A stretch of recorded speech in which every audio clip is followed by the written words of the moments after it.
Hello everyone, ఈ రోజు మా ఇంట్లో బెల్లం గారెలు అయితే చేయబోతున్నాము. ఈ గారెల కోసం మినపప్పును 4 లేదా 5 అవర్స్ నానబెట్టుకొని ఇలా గ్రైండర్లో వేసి అయితే రుబ్బేస్తున్నాను. ఒక పక్క నేను పప్పు రుబ్బుతుంటే ఇంకొక పక్క మా పెద్ద ఆడబొచ్చు గారెలు అయితే వేస్తున్నారు. ఇప్పుడు ఎందుకు ఈ బెల్లం గారెలు వేస్తున్నాం అనేది లాస్ట్ లో చెప్తాను. వీడియోని ఫుల్ గా చూసి ఇలా ఒక పక్క పప్పు రుబ్బుకుంటూ వెంటనే గారెలు వేయడం వల్ల గారెలు ఆయిల్ పీల్చుకుంటా వస్తాయంటండి. ఈ విషయం మీలో ఎంతమందికి తెలుసో కమెంట్ చేయండి. ఒక పక్క మా ఆడబొచ్చు గారెలు వేస్తుంటే ఇంకొక పక్క మా అత్తయ్య గారు పాకంలో గారెలు అయితే ముంచేస్తున్నారు. అన్ని కూడా వెంటనే చేస్తున్నాము. వేడిగా ఉన్నప్పుడే గారెలకి పాకం అనేది పడుతుందంట.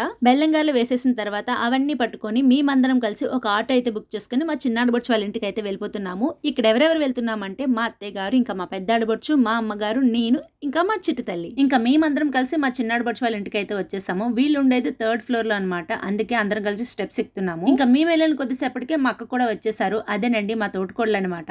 ఇంతకీ ఇవన్నీ పట్టుకొని మా చిన్నాడబొచ్చు వాళ్ళ ఇంటికి ఎందుకు వచ్చామో చెప్పలేదు కదండి. మా చిన్నాడబొచ్చు వాళ్ళ పాప మెచ్యూర్ అయిందని చెప్పాను కదండి. ఇప్పుడు సెకండ్ టైం అన్నమాట. వీడియోని లైక్ చేసేయండి.